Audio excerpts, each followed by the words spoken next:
دن بدن میری وقت کم سے کم کرتے چلے جا رہے ہو۔ آنسوں سے لبریز آنکھیں لیے وہ ہونٹ کچلتے ہوئے سوچ رہی تھی۔ 2-3 دن ایسے ہی بے دلی کے عالم میں گزر گئے تھے۔ وہ سارا دن بستر پر پڑی نہ جانے کیا کچھ سوچتی رہتی تھی۔ زندگی کے متعلق اس کی رائے بدل گئی تھی۔ کبھی کبھی وہ سنجیدگی سے غور کرنے لگتی کہ آیا اپنی زندگی کے متعلق اس نے جو فیصلہ کیا تھا وہ درست بھی تھا یا نہیں۔ کہیں اس نے جلد بازی میں آ کر غلط فیصلہ تو نہیں کر لیا تھا۔ احسن بھی زیادہ تر چپ چپ رہنے لگا تھا۔ اس مرتبہ کا جھگڑا بھی عجیب ہی تھا۔ وہ آپس میں بات چیت تو کر رہے تھے لیکن دلی طور پر ایک دوسرے سے کھینچے کھینچے سے تھے۔ اس روز وہ صوفے پر ڈھیلے ڈھالے سے انداز میں بیٹھی ٹی وی پروگرام دیکھ رہی تھی جب بیل بجی۔ احسن کمرے سے نکل کر باہر گیا، پھر تھوڑی ہی دیر میں لوٹ آیا۔ زینب 2 کپ چائے بنا دو، تمہاری دوست آمنہ کے شوہر آئے ہیں، انوار علی۔ جمیلہ اپنا کام ختم کر کے جا چکی تھی سو وہ خود ہی اٹھ کر کچن میں چلی آئی۔ انوار علی کی اچانک آمد کے متعلق سوچتے ہوئے اس نے چائے تیار کی تھی۔ جس وقت وہ بسکٹ کی پلیٹ اور چائے کے کپ ٹرے میں رکھ رہی تھی، احسن کچن میں چلا آیا۔ تیار ہے چائے؟ وہ اس کے پیچھے آ کھڑا ہوا۔ جی، لیکن یہ آئی کیوں ہے؟ اس نے ٹرے اسے تھمائی۔ بیٹے کا عقیقہ کر رہے ہیں پرسوں، اسی کی دعوت دینے آئے ہیں۔ وہ ٹرے لے کر باہر نکل گیا۔ زینب سوچ میں پڑ گئی تھی۔ مہینے کا آخر تھا، اسے علم تھا احسن کی جیب تقریباً خالی ہو چکی تھی۔ اب آمنہ کے بیٹے کو کچھ دینے دلانے کا مسئلہ کھڑا ہونا تھا، کپڑوں کا مسئلہ تھا۔ احسن انوار علی کو رخصت کر کے اندر آیا تو اپنی سوچوں کا شکار تھی۔ کیا بات ہے؟ احسن نے اسے پریشان صورت بنائے گمسم سا دیکھا تو پوچھے بنا نہ رہ سکا، کچھ کھو گیا ہے کیا؟ جی، اس نے غائب دماغی سے اس کی جانب دیکھا۔ ایسی صورت تو تم اس وقت بناتی ہو جب اپنی کوئی انگوٹھی وغیرہ ادھر ادھر رکھ کر بھول جاتی ہو۔ اس کا موڈ کچھ خوشگوار ہو گیا تھا۔ وہ یقیناً پچھلے دنوں سے ان دنوں کے درمیان در آنے والی تلخی کو زائل کرنے کی کوشش کر رہا تھا۔ زینب نے غور سے اس کی آنکھوں میں دیکھا اور پھر سر جھکا لیا۔ میں سوچ رہی تھی اب آمنہ کے بیٹے کو دینا کیا ہے، پھر کپڑوں کا وہی ازلی مسئلہ، سوچتی ہوں نہ جاؤں تو بہتر ہے۔ ارے کمال ہے، اتنے خلوص سے اس نے بلاوا بھیجا ہے، پھر واحد سہیلی ہے تمہاری، کیا سوچے گی وہ؟ جانا چاہیے تمہیں۔ وہ یقیناً پورے دور سے خفگی ختم کر بیٹھا تھا۔ پھر دوں گی کیا؟ وہ سوچنے لگی، یا ایسا کرتی ہوں اس روز جو آپ اتنے سارے کھلونے اٹھا لائے تھے ان میں سے کوئی چیز دے دیتی ہوں۔ پاگل ہوئی ہو؟ وہ خفا ہوا۔ وہ میں اس لیے نہیں لایا تھا کہ تم یوں بانٹتی پھرو، ان میں سے کوئی چیز تم کسی کو نہیں دو گی۔ آپ کا بوجھ ہلکا ہو گیا، میرا کیا ہے؟ اس نے سر چھٹکا۔ رہنے دو تم اس طرح میرا بوجھ ہلکا کرنے کو، پیسے لے لینا مجھ سے، کپڑے بھی اگر نئے بنوانے ہیں تو چل کر لے آؤ۔ زینب نے اسے حیرانی سے دیکھا۔ آج شاید اس نے حاتم تائی کی روح کو شرمندہ کرنے کی ٹھانی تھی، یا شاید اپنی شرمندگی ختم کرنا چاہتا تھا۔ بہرحال کچھ بھی تھا، اس کے لیے تو موقع غنیمت تھا۔ کپڑے تو لینے ہی پڑیں گے ورنہ کیا پہن کر جاؤں گی، وہ فوراً بولی۔ لیکن مہینے کا آخر ہے، کپڑے کہاں سے دلوائیں گے؟ وہ میرا مسئلہ ہے، فرخندہ آپا کے لیے جمع کی گئی رقم سے نکال لیتا ہوں، تنخواہ ملنے پر واپس ڈال دوں گا۔ چلو پھر اٹھو، تیار ہو جاؤ، چلیں۔ وہ فوراً ہی رضامند ہو گئی اور پھر حسب عادت اس نے اچھی خاصی شاپنگ کر ڈالی تھی۔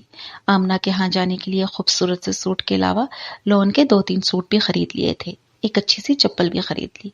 احسن سر تسلیم خم کیے اس کے ساتھ ساتھ چلتا رہا۔ واپسی پر وہ سارے کپڑے درزی کو دیتی ہوئی آئی تھی۔ کل یاد سے میرے کپڑے لیتے آئیے گا، اس نے احسن سے کہا، پرسوں جانا بھی ہے۔ یعنی کل درزی کی جیب بھی گرم کرنا ہوگی، اس نے مسکین صورت بنائی۔ ظاہر ہے اب وہ بیچارہ مفت سلائی تو کرتا نہیں ہے، پیسے دے کر ہی کپڑے ملیں گے، وہ اطمینان سے بولی۔ سچ کہتے ہیں لوگ، مسکین سی صورت بنا کر وہ بولا، شاید بندے کے اعمالوں کی دنیاوی سزا ہے، پچھتا رہے ہیں۔ وہ اپنے ناخنوں کو بغور دیکھتے ہوئے سنجیدگی سے بولی۔ ہاں، اس نے سر جھٹکا، یہ وہ لڈو ہے جو کھانے والا بھی پچھتاتا ہے اور نہ کھانے والا بھی۔ تم سے شادی نہ کرتا تو شاید عمر بھر پچھتاتا۔ وہ بہت اچھے موڈ میں تھا، لیکن زینب نہ جانے کیا پھر سوچنے لگی۔ آمنہ کے گھر جانے کے لیے وہ بڑے اہتمام سے تیار ہوئی تھی۔ گرے اور پنک کمبینیشن کے ڈھیلے ڈھالے کپڑوں میں اس کے جسم کا بے ڈول پن قدرے چھپ گیا تھا۔ بڑا سا گرے دوپٹہ اپنے وجود پر پھیلا کر اس نے تنقیدی نگاہوں سے اپنا تفصیلی جائزہ لیا۔ پنک میک اپ نے اس کا چہرہ نکھار دیا تھا، وہ بہت فریش اور جاذب لگ رہی تھی۔ زرقون کے ننھے ننھے آویزے کانوں میں روشنی پڑنے سے دمک اٹھے تھے۔ بالوں کی سیاہ لمبی چوٹی اس کے وجود کو اور رونق بخش رہی تھی۔ اس نے پرفیوم اٹھا کر خود پر سپرے کیا اور مطمئن ہو کر کمرے سے نکل آئی۔ احسن تیار بیٹھا اخبار میں گم تھا۔ چلیں جناب، اس نے ہلکے سے کھنکھار کر کہا۔ اس نے نگاہ اٹھا کر دیکھا اور مسکرا دیا۔ ویری گڈ، ٹائم پر تیار بھی ہو گئی اور ایک دم پرفیکٹ بھی لگ رہی ہو۔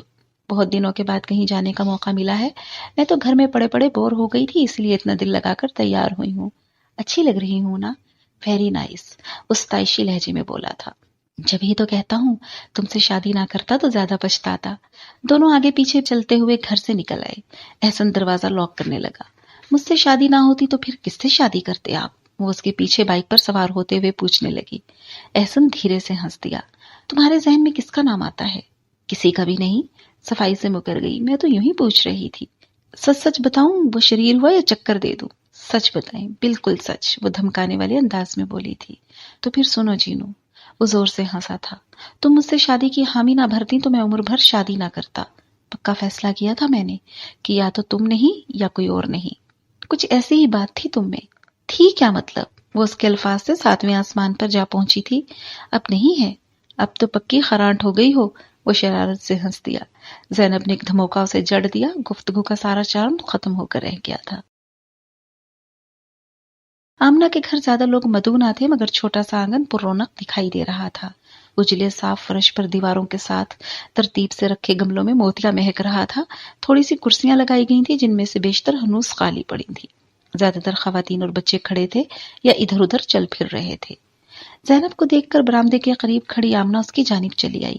السلام علیکم، وہ شگفتگی سے مسکرائی تھی۔ وعلیکم السلام، مبارک ہو، وہ اس سے معانقہ کرتے ہوئے بولی۔ کہاں ہیں صاحبزادے؟ اندر اماں کے پاس۔ چلو تم اماں سے بھی مل لو، کئی بار تمہارا ذکر کر چکی ہیں۔ وہ اماں کی ہمراہی میں اندر کی جانب چلی۔ ہر جانب سے اٹھنے والی نظروں کا اسے خوب ادراک ہو رہا تھا۔ عورتیں اس کے بارے میں ایک دوسرے سے سرگوشیوں میں استفسار کر رہی تھیں۔ کمرے میں آمنہ کی خالہ ساس کے علاوہ اس کی امی بھی تھیں۔ زینب کچھ دیر ان کے ساتھ بیٹھی، آمنہ کے بیٹے کو پیسے دیے، پھر اٹھ کر باہر آ گئی۔ چھوٹے سے کمرے میں اس کا دم گھٹنے لگا تھا۔ اتنی گرمی میں محض سیلنگ فین کی ہوا کے سہارے اندر بیٹھنے آسان نہ تھا۔ پھر لوگ بھی کافی سارے تھے۔ باہر قدرے کشادگی محسوس ہو رہی تھی۔ وہ اکیلی ایک کونے میں بیٹھی رہی۔ تھوڑی دیر میں آمنہ مختلف کاموں سے فراغت پا کر اس کے قریب آ بیٹھی۔ بہت پیاری لگ رہی ہے زینب، اس نے اپنی اصلی سادگی سے اس کی تعریف کی۔ تقریب کی ساری خواتین تمہارا پوچھ رہی ہیں۔ ایسا لگ رہا ہے کہ ان کے بیچ کوئی پری آ کر بیٹھ گئی ہو۔ اتنی حیرت ہے سب کی نظروں میں تمہارے لیے۔ زینب افتخار سے مسکرا دی۔ احسن بھائی آئے ہیں نا؟ ہاں ہاں، انہی کے ہمراہ تو آئی ہوں۔ باہر انوار بھائی کے ساتھ بیٹھے ہیں۔ گھر چھوٹا ہے نا، مردوں کا انتظام باہر کرنا پڑا، آمنہ نے وضاحت کی۔ حالانکہ ہم نے بہت کم لوگ بلائے ہیں، چند رشتہ دار اور کچھ محلے دار، چند ایک انوار کے آفس کے لوگ ہیں اور بس، پھر بھی جگہ کم پڑ گئی ہے۔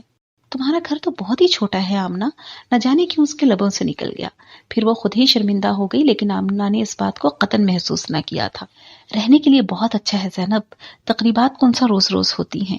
ویسے ہم لوگوں کے لیے ہر لحاظ سے اچھا اور مکمل ہے یہ گھر، پھر اپنا ہے، کرائے وغیرہ کا تو چکر ہے نہیں۔ زینب کو مزید سبکی محسوس ہوئی، حالانکہ وہ جانتی تھی کہ سادہ لو آمنہ کو نہ طنز کرنے کی عادت تھی، نہ کسی بات کا برا مان کر جوابی حملوں کی ضرورت اسے کبھی محسوس ہوئی تھی۔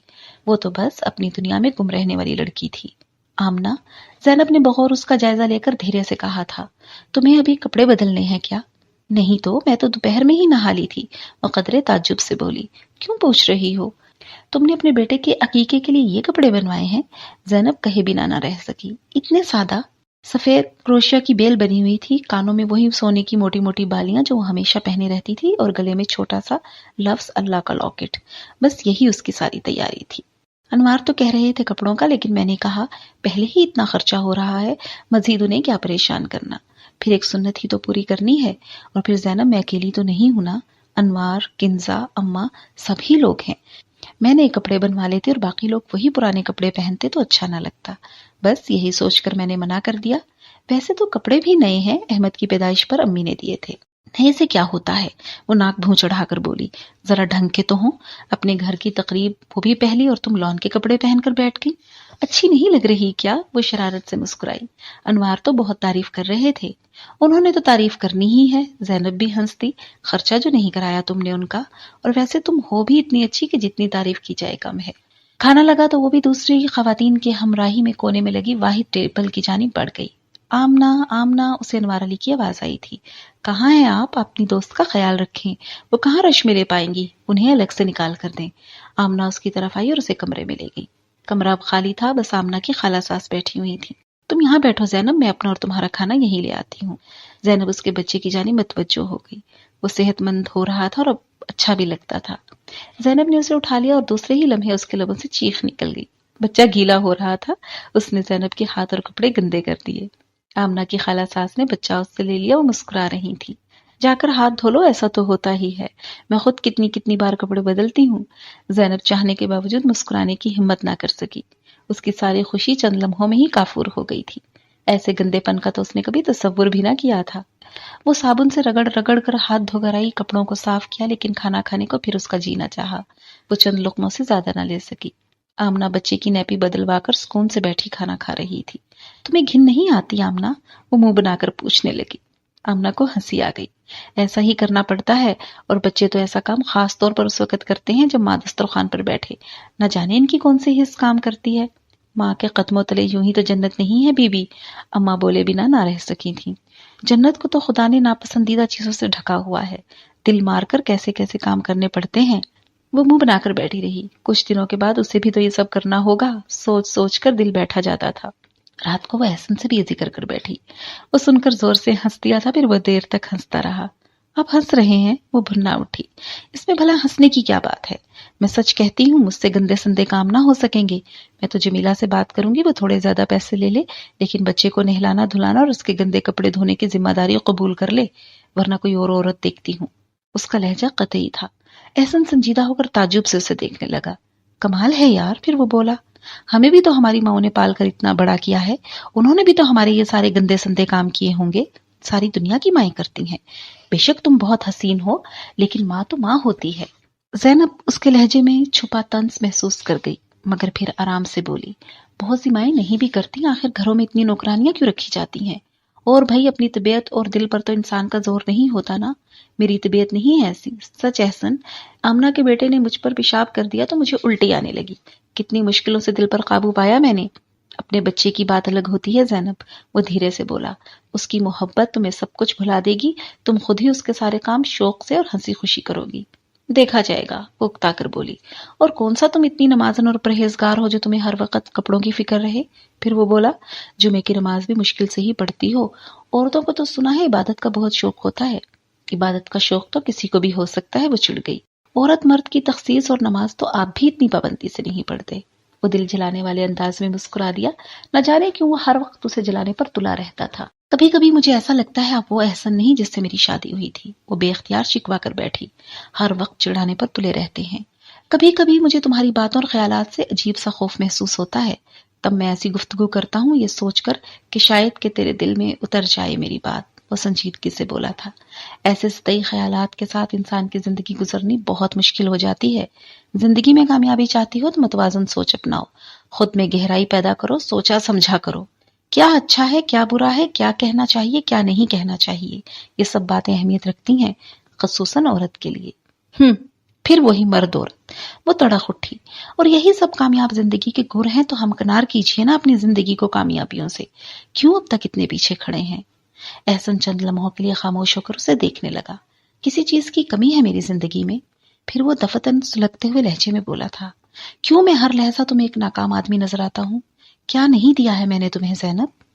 وہ سانس بھر کر منہ پھیر کر کچھ سوچنے لگی تھی۔ میں نے کچھ پوچھا ہے زینب؟ وہ خاموش رہنے پر آمادہ نظر نہ آتا تھا۔ مجھے آپ ہر وقت یہ احساس دلاتے رہتے ہیں کہ میں ایک کامیاب عورت نہیں ہوں، میں بھی تو خاموشی سے سن لیتی ہوں آپ کی بات، پھر کبھی میں کچھ کہہ جاؤں تو آپ برا مان جاتے ہیں۔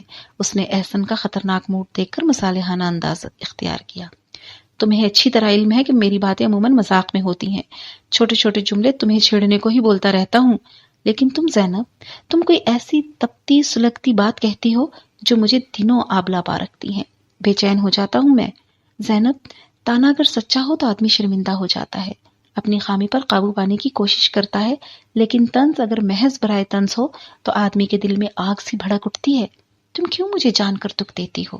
زینب چند لمحوں کے لیے خاموش بیٹھی سامنے دیوار کو گھورتی رہی، پھر اٹھ کر کمرے سے باہر نکل گئی۔ نہ جانے کیوں وہ دونوں باتوں باتوں میں ایک دوسرے سے الجھ پڑتے تھے، پھر بات ایسا رخ اختیار کرتی تھی کہ بدگمانی کے سائے دونوں کے دلوں پر منڈلاتے رہتے۔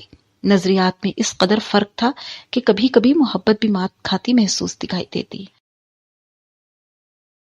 دل اس قدر مایوس اور پریشان ہو رہا تھا کہ وہ اگلی صبح اپنی دوست رملہ کے گھر کبھی نہ جانے کا ارادہ توڑ کر اس کے گھر جا پہنچی۔ رملہ بھی اکیلی لیٹی ٹی وی چینل بدل رہی تھی، اسے دیکھ کر کھل اٹھی۔ ہائے زینب، کیسی ہو جان؟ شکر ہے تمہاری قسم بھی ٹوٹی، میں تو مایوس ہی ہو لی تھی تمہاری طرف سے، کسی اور کے کیے کی سزا تم مجھے دے رہی تھی۔ وہ اسے دیکھ کر بولتی ہی چلی گئی۔ زینب کو اس کے چہکنے سے اس کی خوشی کا اندازہ ہوا۔ وہ مسکراتے ہوئے اس کے قریب جا بیٹھی۔ کیا کر رہی تھی؟ دیکھ لو، یہ فضول چینل دیکھ کر اپنا جی بہلا رہی ہوں، اور کرنے کو کچھ نہیں ہے۔ تبھی تو تمہیں اچانک پا کر اتنی مسرت ہوئی ہے۔ اتنی اکیلی رہتی ہو، تنہائی کو اس قدر محسوس کرتی ہو، پھر اپنے شوہر کے پاس کیوں نہیں چلی جاتی؟ آخر وہ بیچارہ بھی تو وہاں اکیلا پن محسوس کرتا ہوگا۔ یہ خود ساختہ جدائی کیوں؟ جو بات وہ رملہ کو دیکھ کر ہمیشہ سوچا کرتی تھی، وہ بالآخر اس کے لبوں پر چلی آئی۔ رملہ کے ہونٹوں پر ایک اداس مسکراہٹ دوڑ گئی۔ مرد اکیلا ہو تو کبھی اس کے لیے لفظ بیچارہ استعمال نہیں کرتے زینی۔ اکیلا مرد کبھی بیچارہ نہیں ہوتا، وہ تو آزاد فضاؤں کا پنچھی ہوتا ہے۔ اسے آزادیاں عزیز ہو جاتی ہیں، بندھن برے لگنے لگتے ہیں۔ بیچاری عورت تو اکیلی عورت ہی ہوتی ہے، واقعی بیچاری۔ وہ طنز سے ہنستی۔ زینب کو ایک لہجہ کے لیے اس کی آنکھوں میں تیرتی نمی دکھائی دی، جو اگلے ہی لمحے غائب بھی ہو گئی۔ کیا وہ تم سے محبت نہیں کرتا؟ اس نے ڈرتے ڈرتے پوچھا۔ بہت کرتا ہے، وہ ہنسی۔ ہر دفعہ فون پر یہی تو کہتا ہے، واللہ عالم تم کوئی بچہ اڈاپٹ کیوں نہیں کر لیتی؟ اس سے کیا ہوگا؟ اس نے تمسخر سے زینب کو دیکھا۔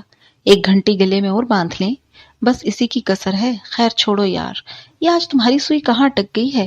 مجھے تو اس طرح زندگی گزارتے 7 سال ہونے کو آئے ہیں، اور میں بہت خوش ہوں۔ اپنی ایک آزاد مطمئن زندگی ہے، کوئی روک نہ ٹوک، فاقہ نہ فکر، موج مستیوں میں باقی عمر بھی یوں ہی گزر جائے گی۔ کبھی کبھی فرسٹریشن کا شکار ہوتی ہوں تو جلد اس کنڈیشن سے نکل آتی ہوں۔ کوئی نہ کوئی سہارا مل ہی جاتا ہے، جیسے تم ابھی چلی آئیں اور میرا موڈ یکدم بحال ہو گیا۔ تم اپنی کہو، کیا کہتا ہے راوی؟ زینب بھی اداسی سے مسکرائی تھی۔ میں بھی تنہائی اور اداسی سے گھبرا گئی تھی، تبھی چلی آئی۔ تم؟ اسے حیرت ہوئی۔ کیوں، تمہیں کیا تنہائی اور اداسی کے آسیب ستانے لگے؟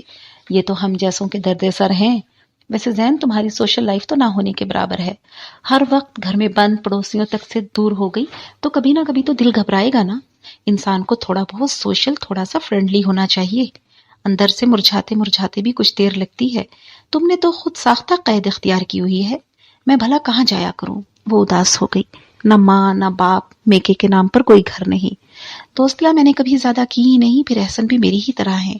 ان کا بھی کوئی رشتہ دار ایسا نہیں جہاں انسان رشتہ داری نبھانے ہی چلا جائے۔ بس کبھی کبھی احسن کے ساتھ گھومنے چلی جاتی ہوں۔ میرے ساتھ کل پارٹی میں چلو، اور رملہ نے پرخلوص سافر کی۔ پھر دیکھنا کتنی دوستیاں ہو جاتی ہیں، وہاں سب تمہیں خوش آمدید کہیں گے۔ کیسی پارٹی؟ وہ تعجب سے بولی تھی۔ بس یوں ہی گیٹ ٹوگیدر ہوتی ہے، اپنے اپنے گھروں اور ان کی مصروفیات سے چند لمحے چرا کر کچھ خواتین اکٹھی ہو جاتی ہیں، کھاتے پیتے ہیں، باتیں کرتے ہیں، ایک دوسرے کی برائیاں، شکوے، شکایتیں۔ اچھا وقت گزرتا ہے، پھر اگلی پارٹی کی جگہ اور وقت کا تعین کرتے ہیں اور ایک دوسرے کو الوداع کہتے ہیں۔ چلو گی؟ کل کہاں ہے پارٹی؟ وہ سوچ میں پڑ گئی۔ وقت گزارنے اور دل بہلانے کا اچھا طریقہ تھا۔ بوریت سے کسی طرح تو چھٹکارا ملتا۔ کل مسز شیخ کی طرف جانا ہے، میری گاڑی میں چلنا۔ شام 7 بجے جائیں گے اور واپسی جب فراغت ہوئی لوٹ آئیں گے۔ وہ ہنستی۔ کنوینس پرابلم تو ہوگی نہیں، پھر گھروں کو ہی لوٹنا ہے۔ گھر کون سا کہیں بھاگ جاتے ہیں، ویسے 10-11 بج ہی جائیں گے۔ اچھا میں احسن سے پوچھوں گی، اس نے نیم رضامند ہو کر کہا تھا۔ دیکھو با جانا، میرا بھی موڈ بن گیا ہے تمہیں لے جانے کا، اور ہاں کچھ بنا کر بھی لانا ہے، وہاں کوئی خالی ہاتھ نہیں جاتا، یہ پارٹی کا اصول ہے۔ وہ ہنسی تھی۔ مثلاً کیا؟ زینب سوچ میں پڑ گئی۔ کچھ بھی، کباب شباب، تکا شکا، کچھ بھی چلے گا۔ وہ بے پرواہی سے ہاتھ ہلا کر بولی، میں نے تو چکن سینڈوچز بنانے کا سوچا ہے، ایرانی، افغانی، کوئی سے بھی بنا لینا۔ رملہ ہنستی تھی۔ وہاں سب کے ہاتھوں میں ایک ذائقہ ہے۔ اچھا میں چلوں؟ وہ گھڑی دیکھ کر اٹھ کھڑی ہوئی تھی۔ شام کو اس نے احسن سے بات کی تو خلاف توقع اس نے فوراً ہی منع کر دیا۔ کوئی ضرورت نہیں ہے، آرام سے گھر بیٹھو۔ زینب حیرانی سے اس کی صورت دیکھنے لگی، اسے احسن سے اس رد عمل کی توقع نہ تھی۔